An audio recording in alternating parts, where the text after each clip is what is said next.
हवा असामान्य रूप से शांत थी। जय उस सुनसान उजड़े हुए स्थान के अंदर कदम रखता है। टूटी हुई दीवारें, दरारों से भरी जमीन और ऐसा सन्नाटा जो सांस रोक दे। वह चारों तरफ देखता है, कोई नहीं। कुछ कदम आगे बढ़ता है और फिर एक विशाल सूखे पेड़ के नीचे वह थी, सफेद साड़ी में वही रहस्यमयी महिला। उसके पास बैठा एक कौवा, देखता हुआ, इंतजार करता हुआ। वह धीरे से सिर उठाती है। क्या तुम अपनी बहन ध्रुवी को ढूंढ रहे हो? जय ठिठक जाता है। तुम उसका नाम कैसे जानती हो? वह हल्का सा मुस्कुराती है। नाम महत्वपूर्ण नहीं होते, लेकिन मैं जानती हूं तुम्हारे लिए वह कितनी महत्वपूर्ण है। कौवा एक बार कांव कांव करता है। वह आगे कहती है, ध्रुवी ने बहुत मदद के लिए पुकारा, बार बार। वह चिल्ला रही थी, जय जहां भी हो मुझे बचा लो। जय की सांसें भारी हो जाती हैं, आंखों में आंसू भर आते हैं। महिला की आवाज अचानक कठोर हो जाती है। यह भावुक होने का समय नहीं है, उसे बचाने का समय है। जय आंसू पोंछता है। वह कहां है? महिला का चेहरा गंभीर हो जाता है। पहले तुम्हें जानना होगा उसे कौन ले गया। जय की आवाज कांपती है। कौन? वह फुसफुसाती है। शैतान। हवा अचानक चलने लगती है। जय उसकी ओर मुड़ता है। मैं उसे कहां ढूंढूं? वह शांत स्वर में कहती है, उसे पाने के लिए तुम्हें नरक का दरवाजा ढूंढना होगा। क्या मतलब? दरवाजा यही है, इसी उजड़े हुए स्थान में, लेकिन तुम्हें खुद उसे ढूंढना होगा। कोई संकेत दो। वह उसे ध्यान से देखती है।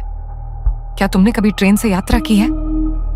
जय उलझन में, क्या यह संकेत है? हाँ।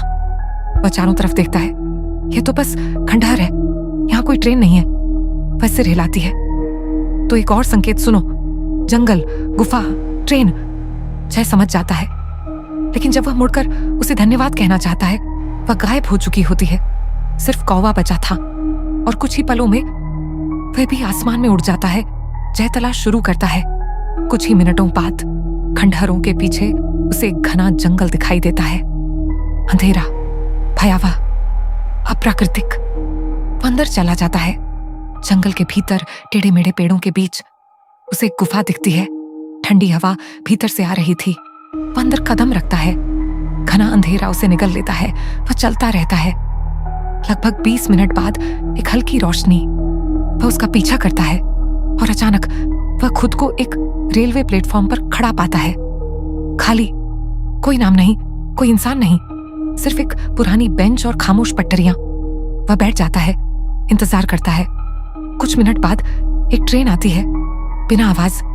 दरवाजे खुलते हैं, अंदर कोई यात्री नहीं। फिर भी जय अंदर चला जाता है।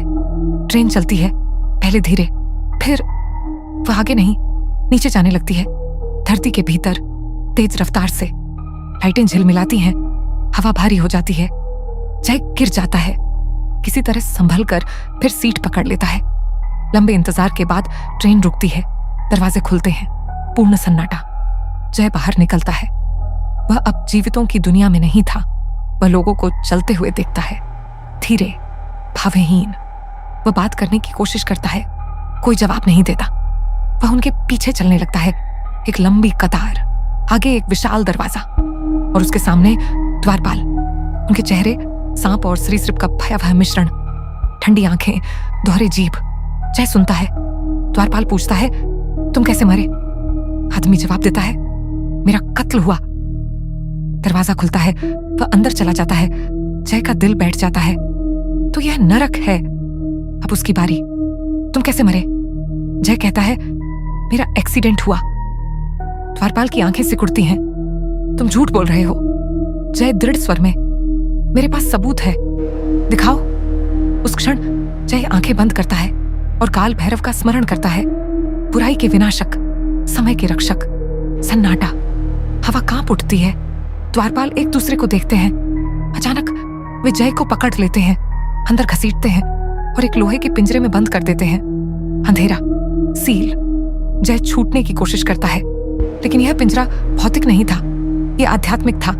सामने एक और पिंजरा, उसमें एक लड़की। वह पूछती है, तुम्हारा नाम क्या है? जय चुप। कहां से हो? चुप्पी।